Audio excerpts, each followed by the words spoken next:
Shalom, shalom. Estamos hoje aqui para mais um dia da nossa contagem do Homer. E hoje nós estamos no 36º dia da nossa contagem. Estamos aí nos aproximando do final, hein, dos nossos 49 dias aí da contagem do Homer. Vamos iniciar com a bênção que Deus nos ordenou? Baruch atah Adonai, Eloheinu melech haolam, asher kiddushanu, bemitzvotav, vetzivanu, al sefirat haomer. Bendito és tu, Adonai, nosso Deus, Rei do Universo, que nos santificaste com os teus mandamentos e nos ordenou quanto à contagem do Homer. Hoje vamos falar sobre um sentimento silencioso que muitas vezes nos aprisiona. É o complexo de inferioridade. E eu posso falar sobre o complexo de inferioridade com propriedade, porque eu já vivi por muitos anos isso. É aquele sentimento que você sente que você nunca é bom o suficiente, que você nunca está preparado o suficiente. Você tem dificuldade de se relacionar com outras pessoas, tem dificuldade de conversar com autoridades, tem dificuldade de se expressar, de expor os seus sentimentos, sempre com medo de falhar. E o que a ciência, o que a medicina usa como definição para o complexo de inferioridade? A ciência define o complexo de inferioridade como uma sensação constante de não ser bom o suficiente. É uma voz interior que sussurra: você não consegue, você não é digno, você não é capaz. Quantas vezes, irmãos e irmãs, eu deixei de viver algo extraordinário na minha vida porque as oportunidades elas surgem. As oportunidades elas estão sempre batendo a porta.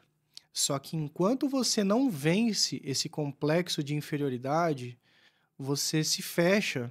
Você se fecha para o novo, você se fecha para as novas oportunidades. Você se fecha para tudo aquilo de bom que Deus tem preparado para você.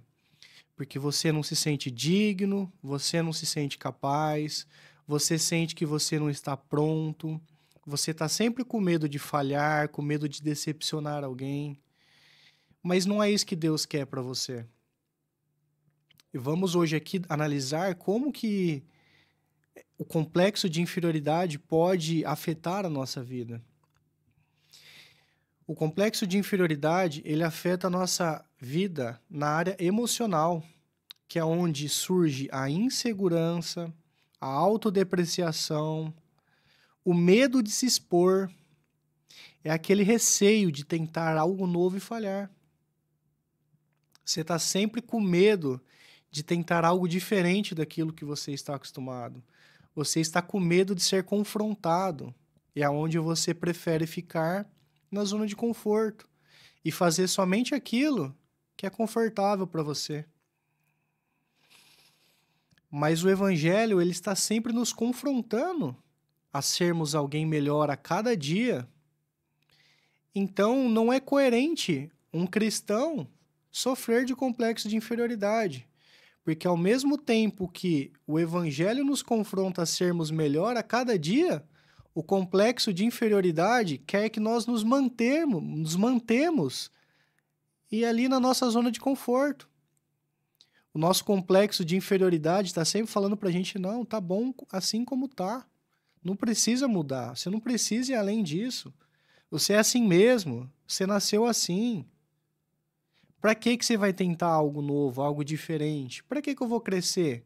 Para que eu vou assumir uma liderança? Não é? E a gente acaba se fechando para as oportunidades que vão surgindo em nossas vidas, né? Na área espiritual, o complexo de inferioridade também ele se manifesta aqui, que é quando a pessoa ela se sente indigna, ela não consegue se sentir filha de Deus, por mais que ela saiba que isso é uma verdade, que Deus nos teceu desde o ventre da nossa mãe, a pessoa ela não consegue se sentir filha, ela não consegue se sentir pertencente à família de Deus. Então é onde ela recusa o chamado de Deus, ela negligencia o seu propósito, o seu chamado, né? Os seus dons, que são um presente que Deus nos dá. E ela faz isso acreditando que Deus não pode usar a vida dela porque ela é indigna, porque ela é pecadora, porque ela é falha. Ela se sente assim. Mas essa não é a forma com que Deus te enxerga. Vamos pegar um exemplo bíblico. Lá em Jeremias, no capítulo 1, nos versículos 6 e 7, diz assim: Ah, Senhor Deus, eis que não sei falar, porque não passo de uma criança. Aqui Jeremias estava se colocando numa posição indigna, numa posição de pequenez ali. Ele estava se apequenando, né? Estava deixando de viver algo novo porque ele acreditava que ele não era capaz. Mas Deus o respondeu: Não digas, não passo de uma criança, porque a todos a quem eu te enviar, irás, e tudo quanto eu te mandar, dirás. Então aqui nós podemos perceber que Jeremias, ele se colocou, ele se fechou ali, né? No complexo de inferioridade dele, ele se colocou numa posição indigna. Mas não era isso que Deus queria para a vida dele.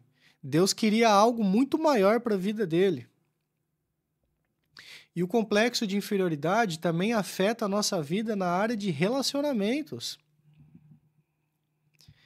É onde nós nos submetemos excessivamente no medo de ser confrontado. Quantas vezes que você sentiu vontade de fazer algo, de falar algo, e você simplesmente não o fez com medo de desagradar alguém? Com medo de decepcionar alguém? Então é onde nós evitamos expressar as nossas opiniões, acreditando que elas não têm valor nenhum, que as pessoas vão escutar a nossa opinião e vão rejeitar, achando que não tem valor, achando que não faz sentido aquilo que nós estamos falando. Mas o que a Bíblia nos diz sobre isso? Em 1 Coríntios, no capítulo 1, versículo 27, nós encontramos um lembrete poderoso. Diz assim: Deus escolheu as coisas loucas deste mundo para confundir as sábias, e Deus escolheu as coisas fracas deste mundo para confundir as fortes. O que nós entendemos aqui? Deus, ele ama o improvável. Se você acha que Deus não pode te usar por conta da sua pequenez, da sua posição, do seu pecado, daquilo que você fez no seu passado, saiba, irmãos, que Deus, ele ama o improvável. Ele pega aquilo que é a sua maior dor e ele transforma aquilo no seu maior testemunho. E acredite, o seu testemunho vai edificar a vida de muitas pessoas. Não tenha dúvida de que o seu testemunho ele vai salvar famílias, ele vai salvar pessoas, ele vai edificar a vida de muita gente.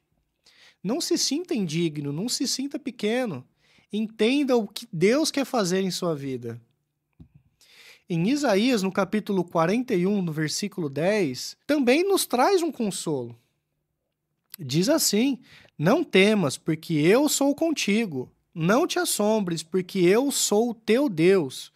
Eu te fortaleço e eu te ajudo, e te sustento com a destra da minha justiça. Então, irmãos, Deus ele nunca nos desamparará. Mesmo que nós nos sentimos pequeno, que nós nos sentimos indigno, Deus ele sempre está ali conosco, nos fortalecendo, nos capacitando, nos preparando. Então, irmãos, que nesse 36º dia da nossa contagem do Homer seja um período de cura dessa autopercepção distorcida que o complexo de inferioridade nos faz termos de nós mesmos. Que nós possamos enxergar quem realmente nós somos e como realmente Deus nos enxerga. Nós somos filho amado do Pai. Deus nos teceu no ventre de nossa mãe. Ele nos escolheu, Ele nos elegeu. Que nós possamos assumir a nossa identidade de filho e que o Senhor te abençoe e te fortaleça. Que o Senhor te levante e te faça enxergar o seu verdadeiro valor. Que Deus te abençoe. Shalom, shalom.